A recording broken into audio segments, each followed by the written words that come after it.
পারিবারিক ক্ষেত্রে আমরা অনেক ভুল করি তাড়াহুড়া করে। পরিবারের নানান ধরনের দ্বন্দ্ব কলহ দেখা দিলেই রাগের মাথায় অনেকে এমন আছে 1 তালাক 2 তালাক 3 তালাক দিয়ে শেষ করে দিছে। এবার কি করে? এইবার আলেমুল আমাদের দরজায় দরজায় ঘোরাঘুরি করে। এর আগে কখনো আলেমুল আমাদের কাছে যায়নি। অনেকে এরকম আছে, আমাদের কাছে এরকম অহরহ কেস আছে। বাচ্চা কাচ্চারা অথবা আপনার স্ত্রী পরিবার একটা কিছু করলো, তাড়াহুড়া করে একটা কথা বলে দিলেন, ঠাস করে বাচ্চাকে একটা ধমক দিয়ে দিলেন, ঠাস করে একটা থাপ্পড় লাগিয়ে দিলেন। সব জায়গায় তাড়াহুড়া, সব কিছু ইনস্ট্যান্ট। এই জিনিসটা ভালো না। বিয়ে যদি করতে হয় আমি এখানে করবো, কেন বাবা? রিজন কি? কারণ সে অনেক সুন্দর, আর কিছু লাগবে না। অথবা অনেক সম্পদের মালিক, বাবার সম্পদ অনেক, বা মেয়ে হচ্ছে ডক্টর অথবা ক্যারিয়ারিস্ট, বড় কোনো জায়গায় জব করে, আর কিছু দেখা দেখি নাই, আমার লাইফ সেট, বিয়ে এখানেই করব। এটা সিদ্ধান্ত গ্রহণের সঠিক পদ্ধতি না। এই তাড়াহুড়াটা ইসলাম আমাদের কাছ থেকে চায় না। আলহামদুলিল্লাহ আলহামদুলিল্লাহ নাহমাদুহু ওয়া নাস্তাঈনুহু ওয়া নাস্তাগফিরুহু ওয়া নু'মিনু বিহি ওয়া নাতাওয়াক্কালু আলাইহি ওয়া নাউযু বিল্লাহি মিন শুরুরি আনফুসিনা ওয়া মিন সাইয়্যিআতি আ'মালিনা।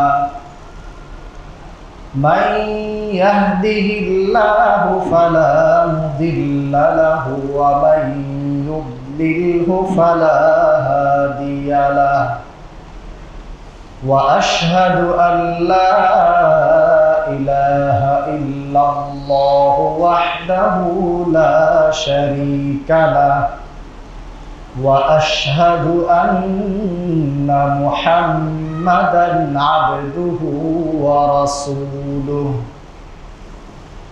أرسله بالحق بشيرًا ونذيرًا وداعيًا إلى الله بإذنه وسراجًا منيرًا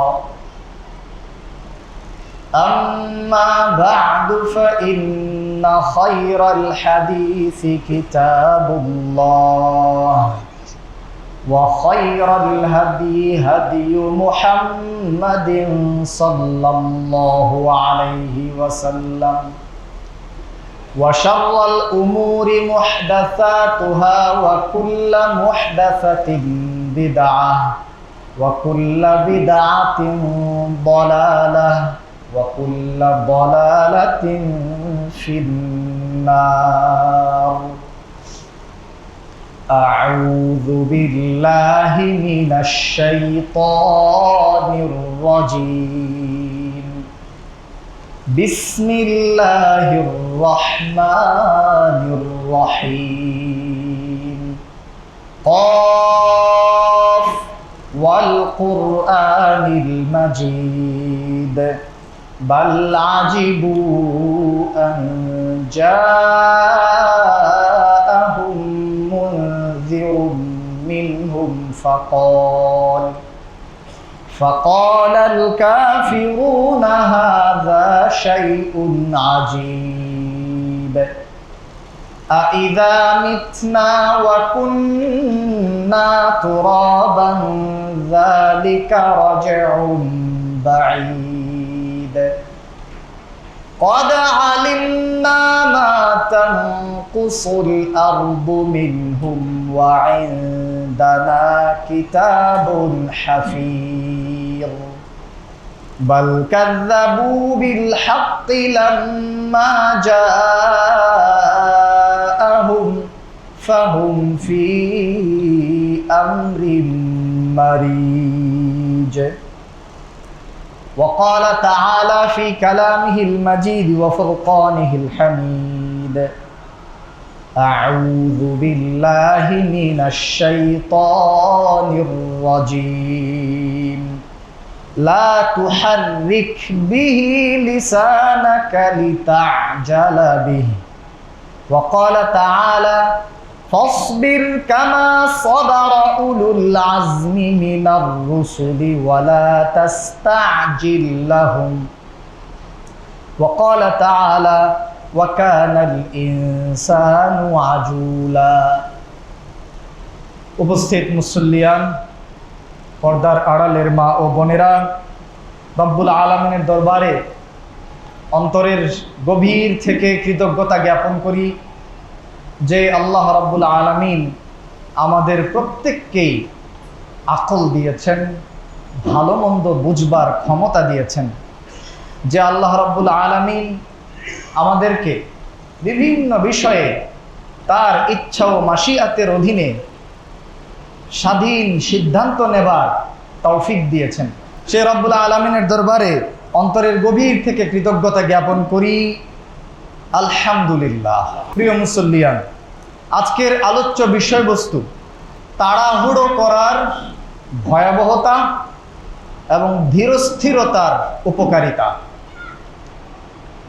শুনে হয়তো মনে হবে খুব সাধারণ বিষয়, এটা নিয়ে তো ইসলামের কোনো সে নাই হয়তো, কিন্তু শুনলে অবাক হবেন যে এই কোরআন আপনার আমার জীবনের ক্ষুদ্রাতি ক্ষুদ্র বিষয়েও সঠিক দিক নির্দেশনা দিয়েছে।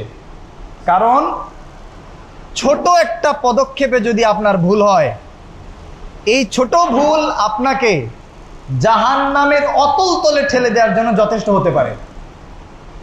কারণ একটি ভুল আপনার জীবনে যদি ছিদ্র তৈরি করে, ওই ছিদ্র পথে আরো হাজারো ভুল আপনার ভিতরে প্রবেশ করবে, সন্দেহ নাই।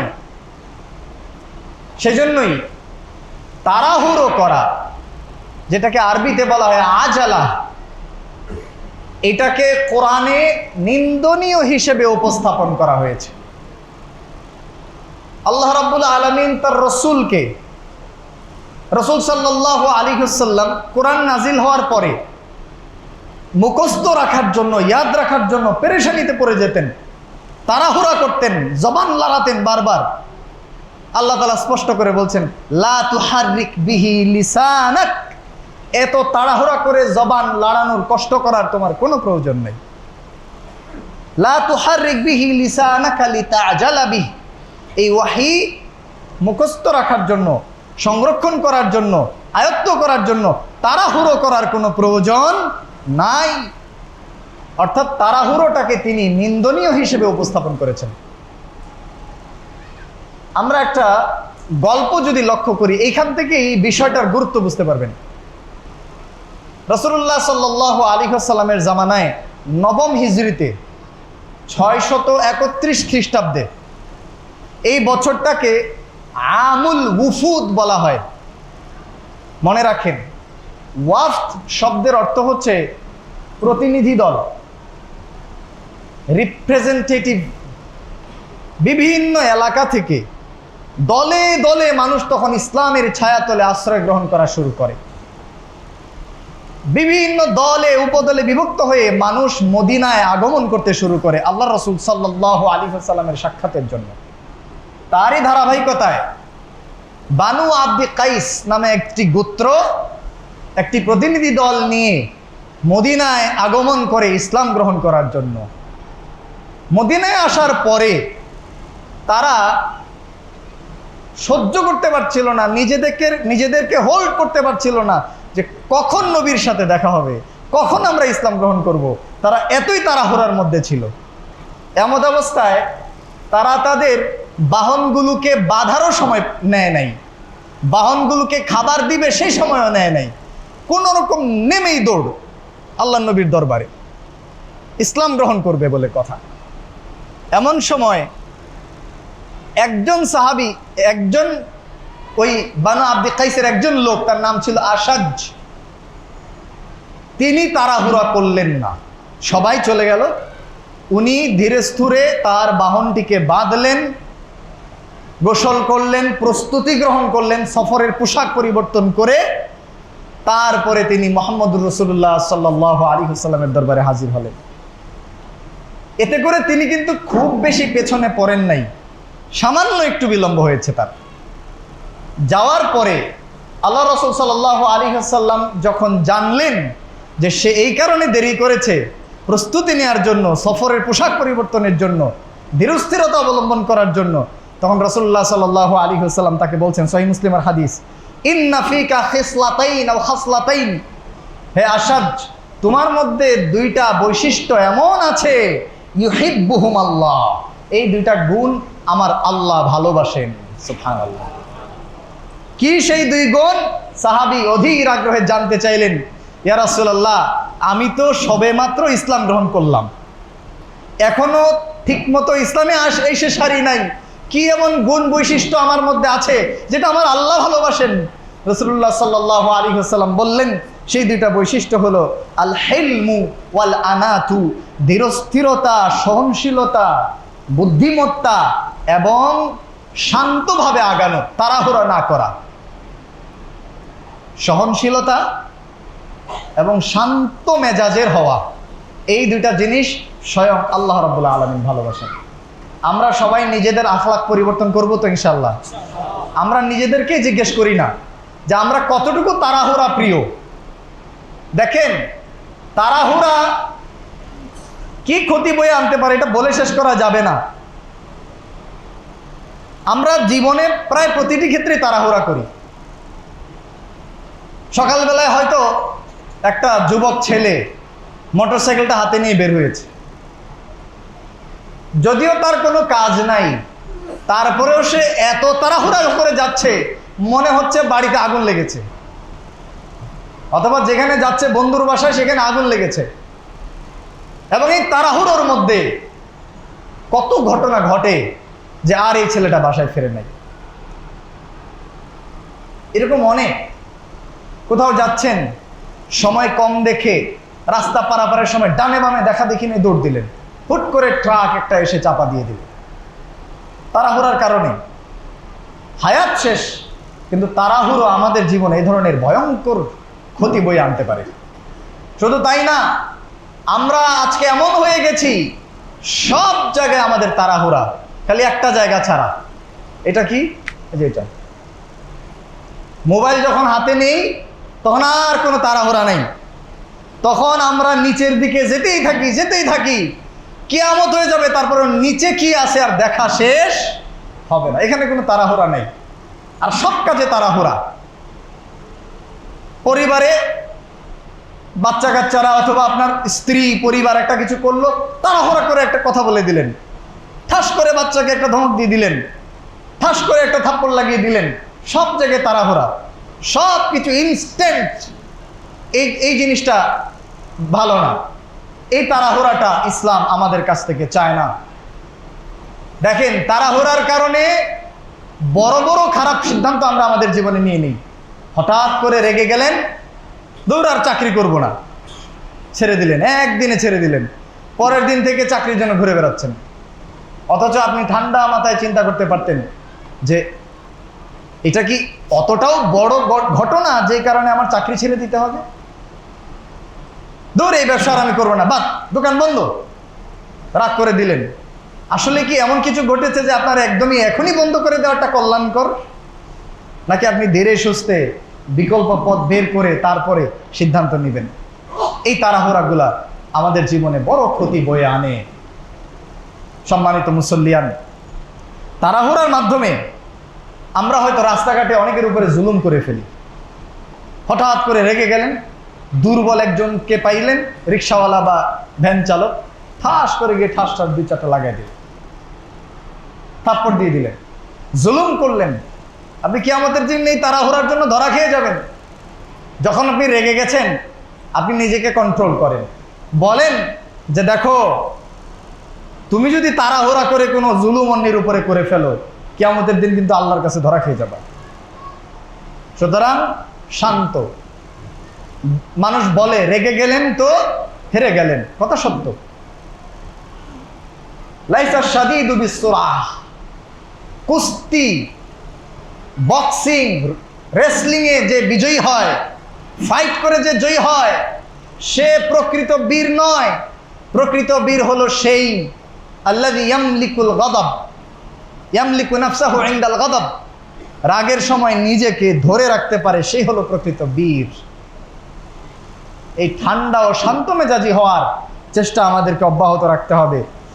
আল্লাহ রাব্বুল আলামিন সূরা আহকাফের মধ্যে বলছেন, ফাসবির কামা সাবারা উলুল আজমি মিনার রুসুল, ধৈর্য ধারণ করো যেভাবে রসুলদের মধ্য থেকে যারা শ্রেষ্ঠ মর্যাদার অধিকারী উলুল আজম, নূহ আলাইহিস সালাম, ইব্রাহিম আলাইহিস সালাম, ঈসা, মূসা ও মুহাম্মদুর রাসূলুল্লাহ আলাইহিমুস সালাতু ওয়াস সালাম আজমাইন, ইনারা যেভাবে সকল ক্ষেত্রে ধৈর্য ধারণ করে তারপরে এগিয়েছেন, এভাবে যদি আমরা আগাই তাহলে আমরা আল্লাহ সুবহানাহু ওয়া তাআলার নির্দেশ মানতে পারবো। দেখেন, হুদাইবিয়ার সন্ধির সময় কিছু শর্ত মুসলমানদেরকে দেওয়া হয়েছিল, বাহ্যিকভাবে দেখে মুসলমানরা রেগে গিয়েছিল, কিন্তু আল্লাহ রসুল সাল্লাল্লাহু আলাইহি ওয়াসাল্লামের উপস্থিতির কারণে কেউ টু শব্দটা করে নাই। শেষে ওরা বলছে যে মুহাম্মদ রসুলুল্লাহ মানবো না, মুহাম্মদের নামের সাথে রসুলুল্লাহ মানবো না, ওটা মুছে দিতে হবে, নাহলে চুক্তি হবে না। তো আল্লাহ রসুল সাল্লাল্লাহু আলাইহি ওয়াসাল্লাম বলেন ঠিক আছে, শান্ত। তিনি একেবারে ধীরস্থিরভাবে আগাচ্ছেন, সুদূর প্রসারী পরিকল্পনা নিয়ে আগাচ্ছেন। একদিন হয়তো এই জমিন আল্লাহ তাআলা তাদের হস্তগত করবেন। তখনই যদি ভুল করে হামলায় জড়িয়ে পড়তেন, এটা তো হবে না। ইসলামে আল্লাহ সুবহানাহু ওয়া তাআলা এভাবেই সাজিয়ে রেখেছেন। ধরেন এই ধরনের সিনারিওতে আমাদের সমাজের মানুষজন কি করে, না এটা মানবো না, আমারটা থাকবে, আমারটাই ঠিক। এই যদি আল্লাহ নবী করতেন তাহলে ইসলামের এত বড় বিজয় কি আমরা দেখতে পারতাম? এটা কি আল্লাহ রাব্বুল আলামিন বড় বিজয় বলেছেন? অথচ সেখানে আছে, যদি মক্কার কোন মুশরিক ইসলাম গ্রহণ করে চুক্তি বলবৎ থাকা অবস্থায় মদিনায় হিজরত করে, তাকে ফেরত পাঠাতে হবে। রাসূল বলছেন ঠিক আছে, মেনে নিলাম। কিন্তু মদিনা থেকে কেউ যদি মক্কায় চলে আসে আত্মীয় স্বজনের কাছে, ইসলাম ত্যাগ করে, তাকে ফেরত দেওয়া হবে না, বলেন তাও মেনে নিলাম। এই ধরনের চুক্তিগুলো রাসূল মেনে নিয়েছেন। এটাই হলো রাসূলুল্লাহ সাল্লাল্লাহু আলাইহি ওয়াসাল্লামের ধীরস্থিরতার পরিচয়। আরেকটা ঘটনা, বদরের যুদ্ধের সময় আপনারা যারা সিরাত পড়েছেন জানেন, একটা লোককে পাকড়াও করেছে সাহাবারা তথ্য নেওয়ার জন্য, ধরে ওকে রিমান্ডে নিয়েছে। এই হাদিস আবু দাউদে পাবেন, আরো অন্যান্য কিতাবে আছে।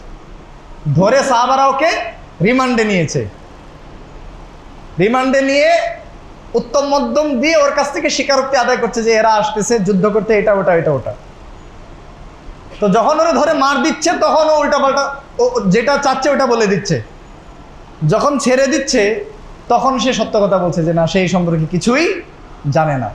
পরবর্তী আল্লাহ রাসূল সাল্লাল্লাহু আলাইহি ওয়াসাল্লাম যখন ইনভলভ হলেন, বললেন দেখো তোমরা যখন ওকে শাসাচ্ছ, আঘাত করছো, তখন ও মিথ্যা বলছে, যখন ওকে ছেড়ে দিচ্ছ তখন ও ঠিক বলছে। তো তার কাছ থেকে সে ছিল আসলে রাখাল জাতীয়, একেবারে সাধারণ বৃত্তের মতো। সে কিছু বেসিক ইনফরমেশন দিয়েছিল, সেটা দিয়ে আবার ক্যালকুলেশন করে মুসলমানরা সৈন্যদের হিসাব বের করেছিলেন যে কি ও কয়টা উট, কয়টা কি, কিছুই বলতে পারে নাই, শুধু বলেছিল যে কি পরিমাণ খাবার লাগে তাদের। তো বলছে যে এই পরিমাণ খাবার তাদের লাগে, এতে তারা ধারণা করে নিয়েছে যে এতগুলা বাহন হবে, এতগুলা সৈন্য হবে, আমরা সেভাবে প্রস্তুতি নেই। যাই হোক, দেখেন আল্লাহ রাসূল সাল্লাল্লাহু আলাইহি ওয়াসাল্লাম কিভাবে ঠান্ডা মাথায় শান্তভাবে তিনি ডিসিশন নিতেন এবং সাহাবাদের সাথে শিক্ষা দিতেন। এটাই হলো ইসলামের আদর্শ। এইটাকে যদি আমরা বুকে ধারণ করতে পারি তাহলে আমাদের জীবনের অনেক সমস্যা দূর হয়ে যাবে। আর শয়তান সবসময় আমাদের পেছনে আছে আমাদেরকে তাড়াহুড়া করিয়ে বিভিন্ন ভুল করানোর জন্য। পারিবারিক ক্ষেত্রে আমরা অনেক ভুল করি তাড়াহুড়া করে।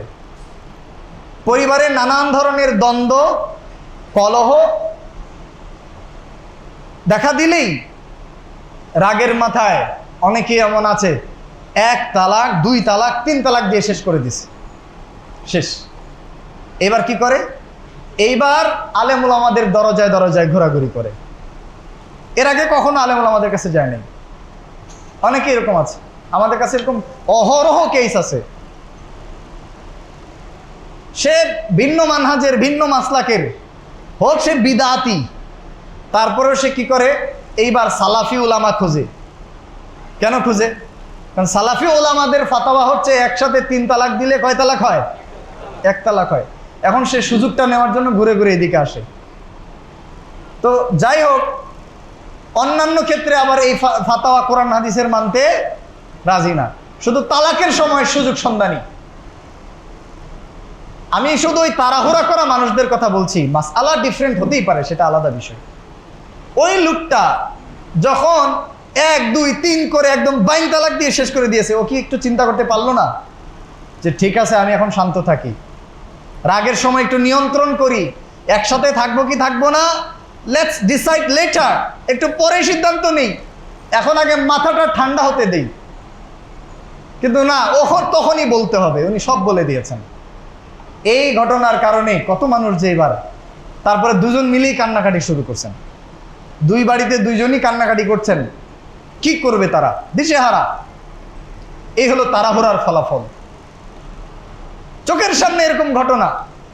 আর মহিলাদেরও এরকম আছে, বাবার বাড়ি গিয়েছে, সবাই না আলহামদুলিল্লাহ, আমাদের দেশে অনেক বিজ্ঞ বিচক্ষণ নারীরা রয়েছেন, বাবার বাড়ি গিয়েছে, বড় বড় শিক্ষিত মেয়েরা। আজকে দেখেন ডাইভোর্সের ঘটনা, ডিভোর্সের যত ঘটনা ঢাকা শহরে শিক্ষিতদের মধ্যেই বেশি।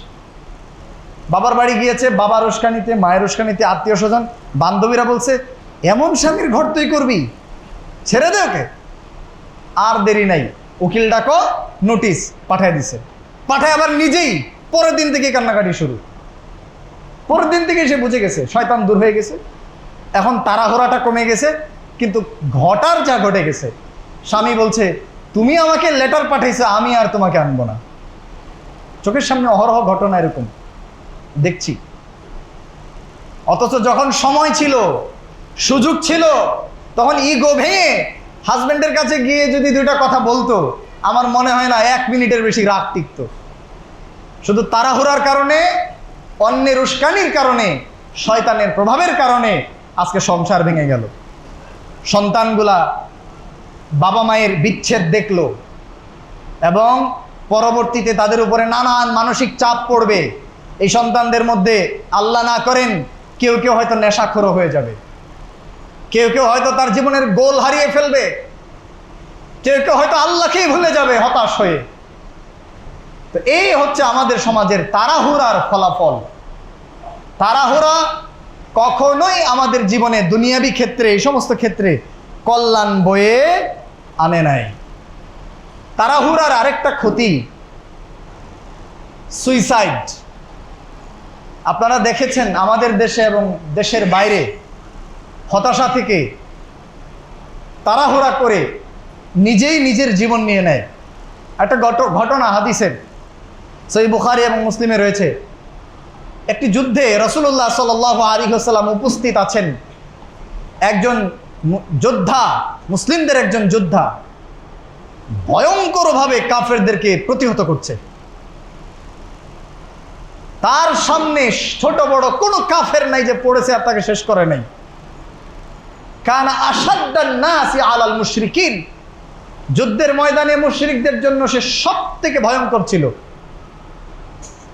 কিন্তু আল্লাহ রাসূল সাল্লাল্লাহু আলাইহি ওয়াসাল্লাম বুঝে গেলেন আল্লাহর তরফ থেকে হয়তো ওহী হয়েছে। তিনি বললেন, মান আহাব্বা আন ইয়ানজুরা ইলা রাজুলিন মিন আহলিন নার ফালয়ানজুর ইলা হাদা।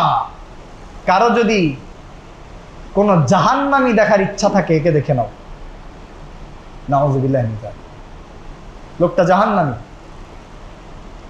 সাহাবারা আশ্চর্য হয়ে গেলেন, এ তো আমাদের মধ্যে অনেক সম্ভ্রান্ত লোক, এ তো কাফেরদের বিপক্ষে মজবুত হাতিয়ার, এ কি করে জাহান্নামী হয়? মুজাহিদ একজন সাহাবী বললেন, মনে মনে বললেন, আমি এর পিছু ছাড়বো না, দেখবো কি হয়, আমি এর শেষ দেখে ছাড়বো। পেছন পিছন যাচ্ছেন আর দেখছেন কি করে। সাডেনলি এই লোকটা আহত হলো। আহত হওয়ার পরে সে যন্ত্রণা সহ্য করতে পারছে না, না পেরে তাড়াহুড়া করলো। হাদিসে তাড়াহুড়ার শব্দ আসছে। তাড়াহুড়া করে নিজের তরবারির মাথা নিজের বুকে রেখে গর্দানের এদিক দিয়ে বের করে নিজেই সুইসাইড করেছে। তখন লোকটা সাথে সাথে চিৎকার দিয়ে সাক্ষ্য দিচ্ছে, আশহাদু আল্লা ইলাহা ইল্লাল্লাহ ওয়া আন্না মুহাম্মাদার রাসূলুল্লাহ। আমি আবার ঈমান আনলাম, আবার সাক্ষী দিলাম আল্লাহ ছাড়া কোনো সত্যিকারের মাবুদ নাই, মুহাম্মদ রাসূলুল্লাহ সাল্লাল্লাহু আলাইহি ওয়াসাল্লাম আল্লাহর সত্যিকারের রাসূল। তিনি যা বলেন আল্লাহর তরফ থেকে বলেন তাই হয়েছে। তিনি বললেন, ইয়া রাসূলুল্লাহ, আমি তো এই ঘটনাই দেখেছি, আপনি যেটা বলছেন সেটাই ঘটেছে। তখন আল্লাহ রাসূল সাল্লাল্লাহু আলাইহি ওয়াসাল্লাম বললেন, ইন্নাল আবদা লা ইয়ামালু আমালা আহলিন নার ওয়া ইন্নাহু মিন আহলিল জান্নাহ। দুনিয়াতে অনেক মানুষ জাহান্নামীদের আমল করতে থাকে অথচ সে জান্নাতি। হঠাৎ তাকদীর সামনে চলে আসবে, মৃত্যুর আগে চেঞ্জ হয়ে যাবে। কখন চেঞ্জ হয়ে যাবে আল্লাহ ভালো জানেন। জান্নাতীদের আমল করা শুরু করে দিবে। ওয়া ইয়ামালু আমালা আহলিল জান্নাহ ওয়া ইন্নাহু মিন আহলিন নার। আবার দুনিয়াতে বহু জান্নাতি আমল করতে আছে, কিন্তু প্রকৃতপক্ষে সে জাহান্নামী। হঠাৎ করে জাহান্নামীদের আমল করা শুরু করবে। রাসূলুল্লাহ সাল্লাল্লাহু আলাইহি ওয়াসাল্লাম বলছেন, ইন্নামাল আ'মালু বিল খাওয়াতিম। মানুষের আমলগুলো আল্লাহর কাছে বিবেচিত হবে শেষের অবস্থার উপরে ভিত্তি করে। শেষটা কেমন, এজন্যই আল্লাহ রাব্বুল আলামিনের কাছে সুন্দর শেষ পরিণতি আশা করতে হয়। মৃত্যুর আগ পর্যন্ত যেন ঈমানের উপরে আমরা অটল অটুট থাকতে পারি, আল্লাহ তাআলা আমাদেরকে তৌফিক দান করেন। সম্মানিত মুসল্লিয়ান, এই যে তাড়াহুড়া বলছি, তাড়াহুড়ার কারণে এই ধরনের ক্ষতিগুলো আমাদের হয়। সিদ্ধান্ত গ্রহণের ক্ষেত্রে সঠিক প্রসেস মেনটেন না করার কারণে আমরা বিপদে পড়ি। একটু আগে বললাম তালাকের কথা, তাড়াহুড়া করে তালাক দিয়েছে। আবার বিয়ে শাদীর ক্ষেত্রেও তাড়াহুড়া আছে না নাই? হঠাৎ করে হয়তো পছন্দ হয়ে গেছে। কি পছন্দ হয়েছে? দেখতে হয়তো অনেক বেশি সুন্দরী, আর দিন আছে না নাই দেখার বিষয় না। আর পরিবার দেখতে হবে কি হবে না, দিন আছে না নাই, চলাফেরা কি, ব্যাকগ্রাউন্ড কি, কিছুই দেখা দেখি নাই। দেখতে অনেক সুন্দর, বিয়ে এখানেই করব বলে দিছে বাড়িতে। যে বিয়ে যদি করতে হয় আমি এখানেই করব। কেন বাবা? রিজন কি, কারণ কি? সে অনেক সুন্দর, আর কিছু লাগবে না। অথবা অনেক সম্পদের মালিক, বাবার সম্পদ অনেক, বা মেয়ে হচ্ছে ডক্টর অথবা ক্যারিয়ারিস্ট, বড় কোনো জায়গায় জব করে, আর কিছু দেখা দেখি নাই, আমার লাইফ সেট, বিয়ে এখানেই করব। এটা সিদ্ধান্ত গ্রহণের সঠিক পদ্ধতি না। আমার কথাগুলো শুনতে হয়তো খারাপ লাগছে, কিন্তু ঘটনা তো তাই কি না বলেন তো? সমাজে এই ধরনের তাড়াহুড়া সিদ্ধান্ত অনেকেই নেয়। এইটা থেকে বের হওয়ার জন্য আপনাকে ইসলাম একটা সুন্দর জিনিস উপহার দিয়েছেন, সেটা হলো ইস্তিখারা। প্রথমত আপনি পরামর্শ করবেন। রাসূলুল্লাহ সাল্লাল্লাহু আলাইহি ওয়াসাল্লামকে আল্লাহ নির্দেশ দিয়েছেন, তিনি নবী হওয়া সত্ত্বেও, তার উপরে ওহী নাজিল হওয়া সত্ত্বেও, তিনি বিভিন্ন গুনাহ খাতা থেকে আল্লাহ তাকে রক্ষা করা সত্ত্বেও, তাকে আল্লাহ বলছেন ওয়াশাউইরহুম ফিল আমর। নবী, আপনি তাদের সাথে পরামর্শ করে সিদ্ধান্ত নেন। যখন আপনি আপনার কলিগদের সাথে, আপনার সহকর্মীদের সাথে, আপনার জুনিয়রদের সাথে, পরিবারের সদস্যদের সাথে, আপনার সন্তানের সাথে পরামর্শ করে কোনো সিদ্ধান্ত নেবেন, এভরিবডি উইল ফিল লাইক যে তারা ইনভলভড। সবাই ফিল করবে যে আমি এই সিদ্ধান্তের সাথে জড়িত আছি। They will own the decision. এই সিদ্ধান্তটাকে তারা সবাই ওন করবে, নিজের মনে করবে যেটা আমরা নিয়েছি সিদ্ধান্ত। তখন একই সুরে সবাই কথা বলবে, তখন আপনার জন্য কাজটা সহজ হয়ে যাবে। হোক সেটা আপনার অফিসে, হোক সেটা আপনার ব্যবসা প্রতিষ্ঠানে, হোক সেটা আপনার বাসায়, পরিবারে, সকল জায়গায়। তাহলে 1 নম্বর হলো পরামর্শ। যেসব ব্যাপারে শারঈ ব্যাপার আছে, ইসলামিক ব্যাপার আছে, আপনি একজন শারঈ যারা গবেষক, স্কলার্স, ওলামা, দায়ী, তাদের সাথে পরামর্শ করেন। তারা আপনাকে সঠিক পরামর্শ দিবেন এবং কোনো ভিজিট নেবেন না ইনশাআল্লাহ। তো এইভাবে করে পরামর্শ করবেন, তারপরে আপনি ইস্তেখারা করবেন। ইস্তেখারা কেন করতে হয়? কারণ আমরা অনেক কিছু ভালো মনে করি, আমাদের চোখে অনেক কিছু সুন্দর, কিন্তু ভবিষ্যৎ না জানার কারণে, অদৃশ্য না জানার কারণে, অতীত না জানার কারণে আমরা অনেক সময় ভুল সিদ্ধান্ত নিয়ে ফেলব। আলটিমেটলি সেটা আমার জন্য অকল্যাণকর হয়ে যাবে। কিন্তু আমার রব, যিনি আগের সব কিছু জানেন, পরের সব কিছু জানেন, বর্তমান সব কিছু জানেন, যিনি আমার একমাত্র রব, সৃষ্টিকর্তা, কল্যাণকামী, পালনকর্তা, তার কাছ থেকে কি সিদ্ধান্ত নিব না? তিনি যদি আমার জন্য কোনো কিছু সিদ্ধান্ত দেন, তাইলে এর থেকে কল্যাণকর জীবনে আর কোনো কিছু হতে পারে না। ওটা যদি আমার ইচ্ছার বাইরেও যায়, তারপরে ওখানেই আমার কল্যাণ আছে। হয়তো আপনি বুঝতে পারেন নাই কি কল্যাণ আছে। আপনার জীবনে এমন অনেক সিদ্ধান্ত নাই যে আপনি এই সিদ্ধান্তটা স্বেচ্ছায় নেন নাই, জোর করে আপনাকে করানো হয়েছে, অথবা সিচুয়েশনে পড়ে করছেন, পরে দেখা গেল এটা আপনার জীবনে অনেক কল্যাণকর হয়ে গেছে। হয় না এরকম? আল্লাহ আপনাকে করিয়েছেন। আর যদি আপনি ইস্তেখারা করেন তাহলে আরো বেটার ওয়েতে আল্লাহ সুবহানাহু ওয়া তাআলা আপনাকে কল্যাণের উপরে রাখবেন ইনশাআল্লাহ। ইস্তেখারার দোয়াটা আশা করি আপনারা জানেন। দোয়ার যে অর্থ এটা দেখলে আপনি বুঝবেন। আল্লাহুম্মা ইন্নী আস্তাখিরুকা বিইলমিক ওয়া আস্তাকদিরুকা বিকুদরাতিক। আল্লাহ, আমি তোমার ইলমের কাছে, তোমার ইলমের মাধ্যমে তুমি জানো, তোমার এই যে সর্বজ্ঞাতা, তুমি সব কিছু জানো, সেইটার উপরে আমি তাওয়াক্কুল করে, তোমার উপরে তাওয়াক্কুল করে তোমার কাছে কল্যাণ কামনা করি। আতলুবু মিনকাল খাইর, তোমার কাছে কল্যাণ চাই। তুমি তো জানো কি হবে, আমি তো জানি না। ওয়াসআলুকা মিন ফাদলিকাল আযীম, তোমার কাছে আমি আশা করি, প্রত্যাশা করি, চাই। ফাইন্নাকা তাকদির ওয়ালা আকদির, তুমি পারো আমি পারি না। ওয়া তা'লামু ওয়ালা আ'লাম, তুমি জানো আমি জানি না। ওয়া আনতা আল্লামুল গুয়ুব, তুমি অদৃশ্য জানো আমি জানি না। আল্লাহুম্মা ইন কুনতা তা'লাম ইন্না হাযাল আমরা, হে আল্লাহ তুমি যদি জানো যে এই বিষয়টা আমার জন্য খায়রুন লি ফি দীনি ওয়া মাআশি ওয়া আকিবাতি আমরি, আমার দিন দুনিয়া ভবিষ্যতের জন্য কল্যাণকর যদি জানো, ইয়াসসিরহু লি, আমাকে এটা সহজ করে দাও। ফাকদুরহু লি, আমাকে এটা তৌফিক দিয়ে দাও। ওয়াসসিরহু লি, আমার জন্য সহজ করে দাও। আর বারিক লি ফিহি, এটাতে আমার জন্য কল্যাণ দিয়ে দাও। তাহলে আমি শুরুতেই দোয়া করলাম, আল্লাহ তুমি জানো কল্যাণ আছে না নাই, যদি কল্যাণ থাকে আমার জন্য এটাকে নির্ধারণ করে দাও। ওয়াফিকনি, তৌফিক দিয়ে দাও। ওয়াসসিরহু লি, আমার জন্য এটা সহজ করে দাও, যেন এটা তৌফিক হয়ে যায়, সহজ হয়ে যায় আমার জন্য করা। এবং পরিশেষে ওয়া বারিক লি ফিহি, এবং এটাতে আমার জন্য বারাকা দান করো। একই সাথে ওয়াইন কুনতা তা'লাম আন্না হাযাল আমরা শাররুন লি ফি দীনি ওয়া মাআশি ওয়া আকিবাতি আমরি, এই বিয়ে, এই তালাক, এই ব্যবসা, এই চাকুরি, এই সম্পর্ক, এই সিদ্ধান্ত আমার জন্য অকল্যাণকর, দিনের ক্ষেত্রে, দুনিয়ার ক্ষেত্রে, আমার চলাফেরার ক্ষেত্রে, ভবিষ্যতের ক্ষেত্রে যদি অকল্যাণকর হয় আল্লাহ, তাহলে ফাসরিফহু আন্নি, আমার থেকে এটা সরায় দাও। ওয়াসরিফনি আনহু, আমাকে ওইটার থেকে সরায় দাও। ওয়াকদির লিয়াল খায়রা, ওয়াকদুর লিয়াল খায়রা হাইসু কানা, আর কল্যাণ যেখানেই থাকুক ওইখানে আমার নিয়ে যাও। সুম্মারদিনি বিহি, এরপরে তুমি এই ব্যাপারে আমার প্রতি খুশি থাকো আল্লাহ। বলেন তো, এত চমৎকার দোয়া থাকার পরেও নিজের থেকে সিদ্ধান্ত নেওয়ার দরকার আছে? কোনো দরকার নেই। এইভাবে ইস্তেখারা করবেন, 2 রাকাত সালাত আদায় করবেন, রাতে দিনে যখন খুশি সালাতের পরে হাত তুলবেন, আল্লাহর কাছে দোয়া করবেন, যেভাবে ইচ্ছা দোয়া করবেন, আর অন্তর থেকে আল্লাহর কাছে কল্যাণ চাইতে থাকবেন।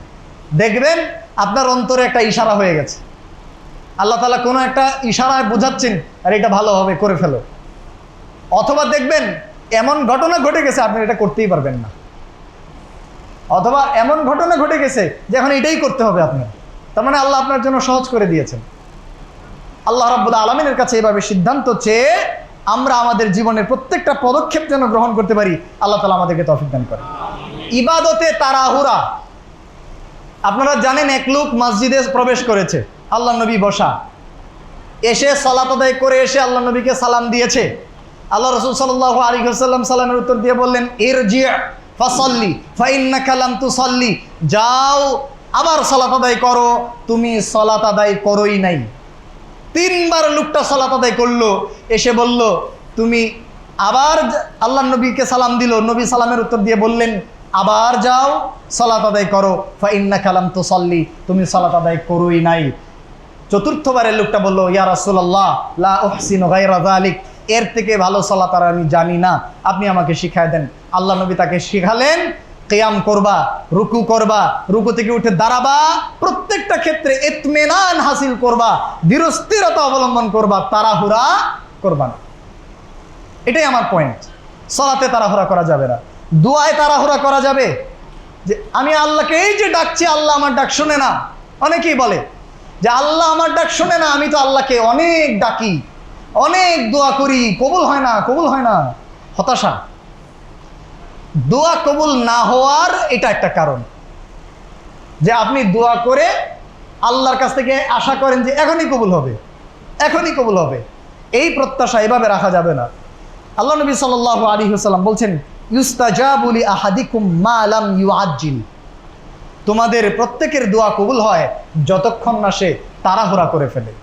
যদি বলে আমি তো দোয়া করতেছি, আল্লাহ তো কবুল করে না, আল্লাহ তো শোনে না আমার কথা, এই বললে আর কবুল হবে না। এটা দোয়া কবুল না হওয়ার একটা কারণ। তো এই তাড়াহুড়াটাকে পরিহার করতে হবে। এবং এই কথা কখনো বলা যাবে না, দাউতু ফালাম ইউস্তাজাব লি, আমি দোয়া করলাম কিন্তু আমার দোয়া তো কবুল হলো না। এই কথা বলাই দোয়া কবুল না হওয়ার কারণ। আল্লাহ আমাদেরকে হেফাজত করেন। তবে তাড়াহুড়া, সলাতের সময় তাড়াহুড়া করা যাবে না, দোয়ার ক্ষেত্রে তাড়াহুড়া করা যাবে না, দুনিয়াবি ক্ষেত্রে আমরা যে সমস্ত কাজকর্ম করি এগুলোতে তাড়াহুড়া করে ভুল করা যাবে না, সিদ্ধান্ত গ্রহণে ভুল করা যাবে না, পরিবারের বিভিন্ন সিদ্ধান্তে ভুল করা যাবে না, সন্তানের সিদ্ধান্তগুলো কিভাবে নেবেন তাড়াহুড়া করা যাবে না। সকল ক্ষেত্রে ধীরস্থিরতা অবলম্বন করতে হবে। তবে একটা জায়গায় তাড়াহুড়া করাটাই উচিত। সেটা কি? সেটা হলো আখেরাতের কাজে, আখেরাতের প্রতি অগ্রগামী হওয়ার দিকে, আল্লাহর আনুগত্যের কাজে অগ্রগামী হওয়ার দিকে তাড়াহুড়া করতে হবে। কাজ হবে ধীরে সুস্থে, অগ্রগামী হতে হবে তাড়াতাড়ি। আল্লাহ তাআলা কোরআনে বলছেন, ওয়াসারিউ ইলা মাগফিরাতিন মির রাব্বিকুম, তোমাদের রবের পক্ষ থেকে ক্ষমা ও মাগফিরাতের দিকে দ্রুত গতিতে এগিয়ে ছুটে চলো। রাসূলুল্লাহ সাল্লাল্লাহু আলাইহি ওয়াসাল্লাম বলছেন, ইন্না তাউদাতা ফি কুল্লি শাই খায়রুন ইল্লা ফি আমালিল আখিরাহ, ধীরস্থিরতা সকল ক্ষেত্রে কল্যাণকর একটা জায়গা ছাড়া, সেটা হলো আখিরাতের আমলের ক্ষেত্রে। এখানে পিছনে থাকা যাবে না। আচ্ছা তাড়াহুড়া নাই, সালাত শুরু করবো নে, এখন মাত্র যুবক বয়স, 20 বছর বয়স, আমি আগে মধ্যবয়সী হই, বিয়ে শাদী করি, বাচ্চা কাচ্চা হোক, তারপরে সালাত আদায় করি। এই ধীরস্থিরতার কথা বলা হয় নাই। এই ধীরস্থিরতা অকল্যাণকর। আবার অনেকের হ্যাঁ মধ্যবয়স তো হলো, দাড়ি টাড়ি রাখে না, আচ্ছা রাখবো, মেয়েটা বড় হয়েছে, বিয়ে শাদী দিছি, এখন দাড়ি টাড়ি রাখা যায়। কিন্তু আল্লাহর জন্য কখন? আল্লাহর আনুগত্য কখন? সাথে সাথে। মুমিন বলবে সামি'না ওয়া আতা'না, সাথে সাথে শুনলাম আর মানলাম। যখন মদ হারাম হওয়ার আয়াত নাজিল হয়েছে, হ্যাঁ, ইন্নামাল খামরু ওয়াল মাইসিরু ওয়াল আনসাবু ওয়াল আজলামু রিজসু মিন আমালি শাইতান ফাজতানিবুহ, যখনই আল্লাহ বললেন এইবার থেমে যাও, এই ঘোষণা যখন ছড়িয়ে পড়লো, তখন ইসলামে মদ হারাম হয় নাই। অনেক মদের ব্যবসায়ী মুসলমানদের মধ্যে ছিল, তারা এই আয়াত শোনার পরে সাথে সাথে তাদের মদের মটকাগুলাকে ঢেলে দিয়েছে, এলাকাকে এলাকা, রাস্তাগুলো আপনার ঢেউ খেলেছে মদের এই লক্ষ লক্ষ কোটি কোটি টাকার তাদের কারবার তারা ঢেলে ভাসিয়ে দিয়েছে। এটা বলে না আচ্ছা এইবার তো কিনে ফেলছি, এইবার বিক্রি করে আমার মূলধনটা হাতে নিয়ে নেই, পরে দেখা যাক, আর করব না। নো, এখানে কোনো ধীরস্থিরতা নাই, এখানে তাড়াহুড়া। সাথে সাথে মানেন। আল্লাহ নবী সাল্লাল্লাহু আলাইহি ওয়াসাল্লামের যখন কোনো নির্দেশ শুনবেন, আপনার মধ্যে এই আমলটা নাই, সাথে সাথে মানবেন। কোনো কাজে তাড়াহুড়া করা যাবে না, আজকে শুনলেন এটাও সাথে সাথে মানেন। আল্লাহ তাআলা আমাদের সবাইকে তার দিন মেনে, নবীর আদর্শ মেনে চলবার তৌফিক দান করেন, ধীরস্থিরতা এবং শান্ত মেজাজি হওয়ার তৌফিক দান করেন, এবং আমাদেরকে আখিরাতের কল্যাণ লাভ করার তৌফিক দান করেন। ওয়া আখিরু দাওয়ানা আনিল হামদুলিল্লাহি রাব্বিল আলামিন। সুবহানাকাল্লাহুম্মা ওয়া বিহামদিকা আশহাদু আল্লা ইলাহা ইল্লা আনতা আস্তাগফিরুকা ওয়া আতুবু ইলাইক।